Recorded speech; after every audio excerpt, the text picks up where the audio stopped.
So ఈ వీడియోలో ఏం చూస్తున్నామంటే ఒక మోకాలు ఎదుకెళ్ళి ఒక హోల్లోకి వెళ్ళి ఒక ఫ్లూయిడ్ లాంటిది వస్తుంది. మేబీ ఇన్ఫెక్టెడ్ ఫ్లూయిడ్ కానీ పస్ కానీ ఉండొచ్చు. అది ఈ టాపిక్ గురించి కొంచెం మాట్లాడదాం. ఒకటి ఏంటి అంటే మోకాలు దగ్గర ఇట్లా ఫ్లూయిడ్ కలెక్షన్ ఉంది అంటే మోకాలు లోపల నుంచే వస్తున్నట్టు కాకపోవచ్చు. సమ్ టైమ్స్ మోకాలు బయట బర్సే అని ఉంటాయి, ఆ బర్సే కూడా ఇన్ఫెక్ట్ కావచ్చు. బర్సేలో బ్లీడ్ అయ్యి హిమటోమా ఫామ్ కావచ్చు ఎన్నో రీజన్స్ వల్ల, డైరెక్ట్ ఇంపాక్ట్ వల్ల కానీ. సమ్ టైమ్స్ స్కిన్ కింద కూడా హిమటోమా కానీ ఇన్ఫెక్షన్ కానీ రావచ్చు, యాబ్సెస్ ఫామ్ కావచ్చు. సో ఎగ్జాక్ట్ ఎక్కడి నుంచి వస్తుందని మీ డాక్టర్ క్లినికల్లీ ఎగ్జామిన్ చేసి అసెస్ చేస్తారు. నాట్ జస్ట్ ఇన్ఫెక్షన్, మనకి మోకాళ్ళ లోపల ఫ్లూయిడ్ కలెక్షన్ కానీ సెవెరల్ రీజన్స్ ఉన్నాయి. ఒకటి ఇన్ఫెక్షన్ మనకి అంటే పస్ రావడం బ్యాక్టీరియా.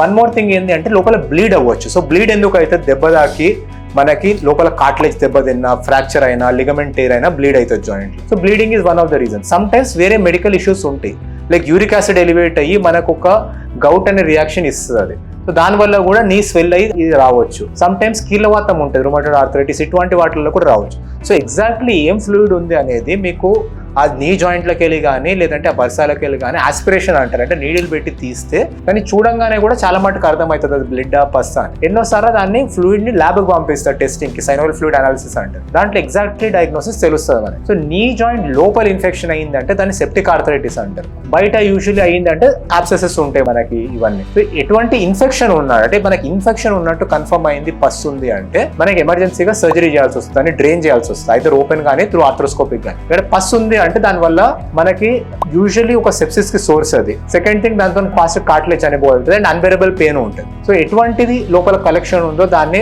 ఫాస్ట్ గా అసెస్ చేయడము అండ్ అప్రోప్రియేట్ యాక్షన్ తీసుకోవడం ఇంపార్టెంట్. ఒకవేళ యూరిక్ యాసిడ్ ఉన్నా కానీ లేదంటే మనకి రుమటాయిడ్ ఉన్నా కానీ ఇటువంటి సిచ్యువేషన్స్ లో మనకి సర్జరీ అంతా ఇంపార్టెంట్ ఉంటుంది. మెడికల్ మేనేజ్మెంట్ లో మనకి ట్రీట్మెంట్ అయిపోతుంది.